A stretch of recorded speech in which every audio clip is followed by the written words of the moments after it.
ರಾಜ್ಯದ ಜನತೆಗೆ ಇದರಿಂದ ಏನು ಉಪಯೋಗ? ಇದರಿಂದ ಏನಕ್ಕೋಸ್ಕರ ಇವತ್ತು ಈ ಸಮಾವೇಶವನ್ನ ಮಾಡ್ತಾ ಇದ್ದೀರಾ? ವಾಲ್ಮೀಕಿ ನಿಗಮದಲ್ಲಿ 187 ಕೋಟಿ ದುಡ್ಡು ತಿಂದ್ರಿ ಅಂತ ಸಮಾವೇಶ ಮಾಡ್ತಾ ಇದ್ದೀರಾ?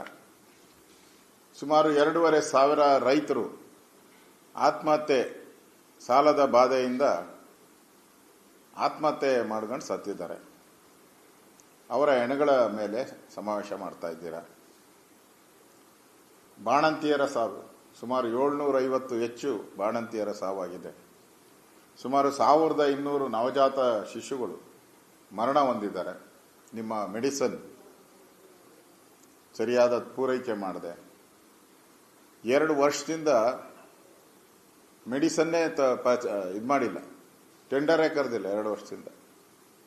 ಅಂದ್ರೆ ಸರ್ಕಾರದಲ್ಲಿ ಪಾಪರಾಗಿ ಸರ್ಕಾರದಲ್ಲಿ ದುಡ್ಡಿಲ್ಲದೆ ಇರ್ತಿದ್ಕೋಸ್ಕರ 2 ವರ್ಷದಿಂದ ಮೆಡಿಸಿನ್ನೇ ಪರ್ಚೇಸ್ ಮಾಡೋಕ್ಕೆ ಟೆಂಡರೇ ಕರೆದಿಲ್ಲ ಅವರು. ಯಾವ ಅಧೋಗ ಸ್ಥಿತಿಗೆ ಆರೋಗ್ಯ ಇಲಾಖೆ ಹೋಗಿದೆ ಅನ್ನೋದು ಅರ್ಥ ಆಗ್ತಾ ಇದೆ.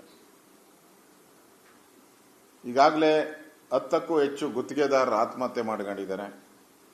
ಸುಮಾರು 10-12 ಜನ ಅಧಿಕಾರಿಗಳು ಆತ್ಮಹತ್ಯೆ ಮಾಡ್ಕೊಂಡಿದ್ದಾರೆ. ಅದಕ್ಕಿಂತ ಬಹಳ ಮುಖ್ಯವಾಗಿ ಸರ್ಕಾರ ಎಷ್ಟು ಕಳಪೆ, ಸರ್ಕಾರದ ಇಂಟೆಲಿಜೆನ್ಸಿ ಎಷ್ಟು ಫೇಲ್ಯೂರು ಅನ್ನೋದಕ್ಕೆ ವಿಧಾನಸೌಧದ ಕಣ್ಣಳತೆಯಲ್ಲಿರೋ ವಿಧಾನಸೌಧದ ಮುಂಭಾಗದಲ್ಲಿ ಸುಮಾರು 11 ಜನ ವಿದ್ಯಾರ್ಥಿಗಳು, ಸಾರ್ವಜನಿಕರು ಕಾಳ್ತುಳಿತಕ್ಕೆ ಸತ್ತಿರುವಂಥದ್ದು ಮೇಲೆ, ಅಂದರೆ ಸಾವಿನ ಮೇಲೆ ಇವತ್ತು ಈ ಮೈಸೂರಿನ ಸಮಾವೇಶ ಕಾಂಗ್ರೆಸ್ ಪಾರ್ಟಿ ಮಾಡ್ತಾ